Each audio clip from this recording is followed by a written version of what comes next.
અરે બેટા બોલે કેમ અચાનક અહીંયા ઓફિસ આવવું પડ્યું? કંઈ નથી બચ્યું મારી પાસે. જે કંઈ પણ હતું ને પપ્પા, એ બધું ઝીરો થઈ ગયું. હા, બાએ જ કહ્યું હતું ને કે હું જમીન મકાનના ધંધાની અંદર ઇન્વેસ્ટમેન્ટ કરું. કરી નાખ્યું ઇન્વેસ્ટમેન્ટ. 10 લાખ રૂપિયા ઘરેથી તો મળ્યા હતા. બાકીના બીજા ઉજીના ભાજીના કરીને ઘણા બધા લોકો પાસેથી લાવ્યો હતો રૂપિયા.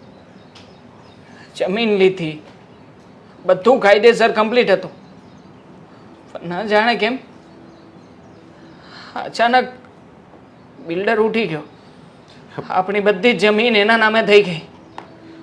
કહ્યું ને નુકસાન ગયું ને આખરે. અરે હા બેટા, નુકસાન ગયું, પણ બેટા એના જે પ્રોડક્ટના કાગળ હોય, એની ફાઇલ હોય, એના દસ્તાવેજ હોય, જરા જોવાને ચેક તો કરવા જોઈએ ને તારે. શું ચેક કરું પપ્પા? શું ચેક કરું? બધું જ ચેક તાંત્રિક બાબાએ કર્યું હતું ને. હા, તો પછી એ તાંત્રિક બાબાને બોલાવો ને. ક્યાં ગયો છે એ બાબા?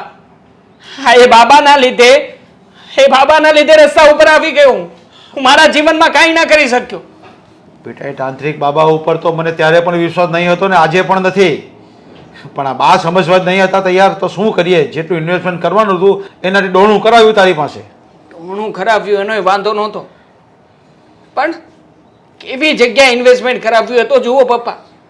દેખીતી વાત હતી કે જમીન જેને કોઈ વ્યક્તિ હાથમાં ન લે એવી જમીન એ બાબાએ આપણી પાસે ખરીદદારી કરાવડાવી.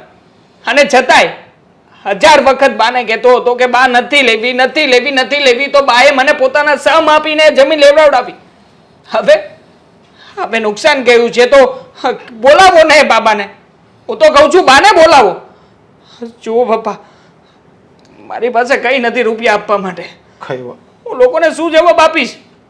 અરે બેટા, મને નાસીપાસ થવાની જરૂર નથી. જે થઈ ગયું છે થઈ ગયું છે, પણ હવે આપણે સુધારો કરશું. અને બાને તો આપણે કંઈ કહેવાની જરૂર નથી, એ કંઈ સમજવાની છે નહીં. અને એને કંઈ કહેવા જશું ને તો ફરી પાછી તાંત્રિક પાસે જશે, ફરી પાછા કંઈ દાણા લખાવશે. અને બેટા ધંધામાં ફાયદો કે નુકસાન તો થતો જ રહેવાનો છે. થોડુંક સહન કરી લેશું આપણે, બીજું તો શું કરવાના આવે. સાચી વાત છે પપ્પા તમારી. ધંધામાં નુકસાન ને ફાયદો થતો જ રહેશે. બરાબર છે, ધંધામાં નુકસાન ફાયદો થાય એમાં પપ્પા મને કોઈ વાંધો નથી. પણ આ જે જિંદગી હું જીવી રહ્યો છું ને, એ જિંદગીથી હવે સાલી નફરત આવી ગઈ છે.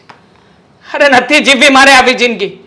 હા, ક્યાં સુધી પેલો બાબો કહે છે એ પ્રમાણે આપણે જિંદગી જીવીશું? હા, તંત્ર મંત્ર બધું જાણે છે તો શું આવી રીતે પૈસા પડાવવાના? અરે શું વાંક ગુનો હતો મારો? હા, ફસાવી દીધો ને મને. કાંઈ વાંધો નહીં બેટા, આજે આપણે બાને બધી ચર્ચા કરી લઈએ છીએ અને કહી દેવું છે કે અમારે પણ આ ઘરમાં નથી રહેવું. નહીં, કોઈ ચર્ચા નથી કરવાની થતી મારે. અમારે કોઈની સાથે કોઈ પણ વાત વિવાદમાં ઉતરવું નથી. તમારે લોકોએ જે કરવું એ કરજો, અને મારે જે કરવું છે ને મને કરી લેવા દેજો. આખરે જીવનમાં એક નાનકડું સપનું જોયું હતું કે હું કંઈક કરીશ, કંઈક બનીશ. એ સપનું તો તૂટી ગયું. હવે ઉપરથી એવા હજારો સપના તોડીશ ને ત્યારે માના લોકોને પૈસા ચૂકવી શકીશ. જવા દો ને પપ્પા, પણ બેટા મારે મોટા ભાઈની સાથે વાત નથી કરવાની થતી. પણ બેટા મેં મારો નિર્ણય લીધો છે કે હું છે ને આ ઘરમાં કે તમારા લોકોની કોઈની સાથે રહેવા નથી માંગતો. પણ બેટા તું એકલો નહીં રહી શકે, અને એકલો છે ને તારાથી કોઈ કામ નહીં થશે. જો બધા સાથે હશું ને તો સુખ દુઃખના તમે ભાગીદાર બનશો આપણે એકબીજાના. હું એમ કહેવા માંગુ છું. તું ક્યાં જશે એકલો? કરી લઈશ મારું. આખરે ફરી પાછા બાને પાલવવાના થશે ને, મને નહીં પોસાય. અરે બાને હું સમજાવી દઈશ, કીધું છે ને મેં તને. અને આમ નાસીપાસ થવાની જરૂર નથી બેટા. આવા દુઃખના દાડા પણ આવે ને એને સહન કરી લેવાના હોય. આમ નાસીપાસ થવાની જરૂર નથી. દુઃખના દાડા છે ને પપ્પા આવે ને એને એક્સેપ્ટ કરી શકાય. આ જાતે કરીને ફંફોળીને દુઃખને લેવા જઈએ ને એક્સેપ્ટ ના કરાય. જાતે કરીને ગયા હતા જમીન લેવા માટે. બેટા થોડી શાંતિ રાખની, હું સમજાવીશ ને બાને, અને બા નહીં સમજે ને તો હું પણ તારી સાથે આવીશ. હું પણ આ ઘરમાં રહેવા નથી માંગતો. આટલા વર્ષોથી સમજાવી રહ્યા છો ને, આટલા વર્ષોથી શું ફેર પડ્યો છે? કોઈ ફેર થયો? કોઈ સુધારો થયો છે ઘરમાં? પણ બેટા હવે સમય આવી ગયો છે, મારે પણ બોલવાનો સમય આવી ગયો છે. અત્યારે સુધી તો હું બોલતો નહીં હતો ને, પણ હવે હું બાને કહીશ બધું. ઠીક છે.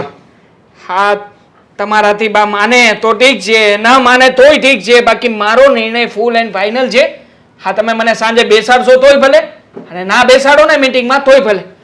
અને નથી સાંભળવી કોઈની કોઈ વાત.